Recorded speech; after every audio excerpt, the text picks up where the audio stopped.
Good afternoon, Andy Johnson here with you this afternoon and, of course, all week at Advertising Week Europe. Now, this says a lot about me, I know, but I did see the words agency models next to this guy's name, and I got a bit excited. And I'm not being rude, Dan Thwaites. I'm sorry to but I'm disappoint slightly disappointed. Yeah, nothing against you personally. It says a lot more about me than it does about you. Thank you very much for joining us. No, not at all. Chief Strategy Officer with the agency Tug. Yep. Great name, formed by a Canadian who probably didn't realise the comedy value of that name in London. But everyone remembers us. That's good. Of course, of course.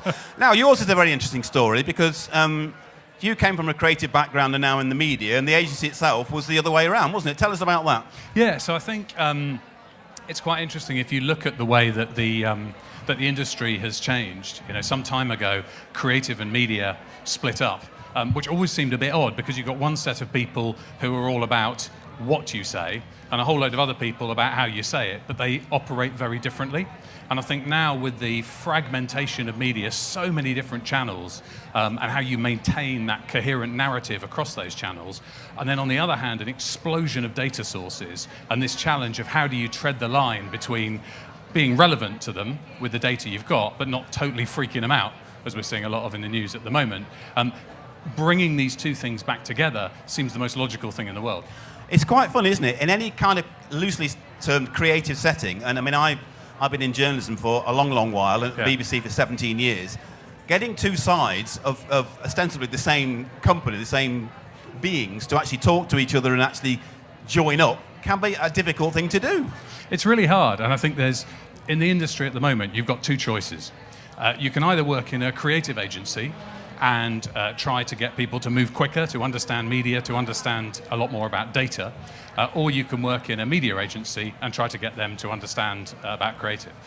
That was the choice that I made. I think there's a lot of talk about the new type of creative and a new way of doing things, but actually I think it's a very old thing. If you look back, you know, everyone talks about the Caples Awards. Fewer people have actually read his book and talked about how he used to create ads. And he would look at the old ad, look at a new one, take bits of the old one, test lots of things, and he'd be on the phone straight away to find out how many coupons were in and how many phone calls came into the call center.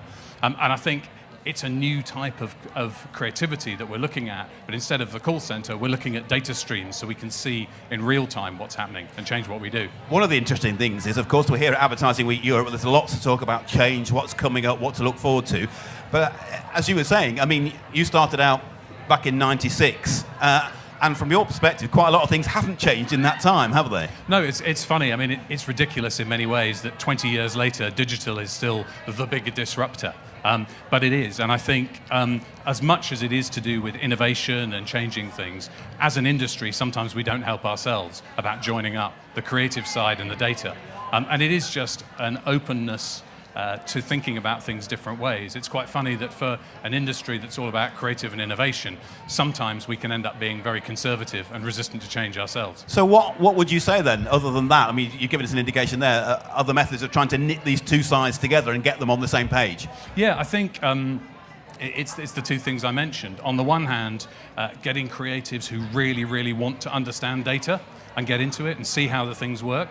And we're finding quite a lot of success with that. I mean, we've got 50 people in the UK, and probably about 6 or 7 full-time creatives, so what's that, 10%? But it's breeding a new culture, people that actually want to look at the data and see how their ad worked, see how that bit of content worked, so they can change it and do it a bit different next time, as well as leading up to that big idea. You're here for today. Yeah. What are you hoping to glean and hoover up from your time at Advertising Week Europe?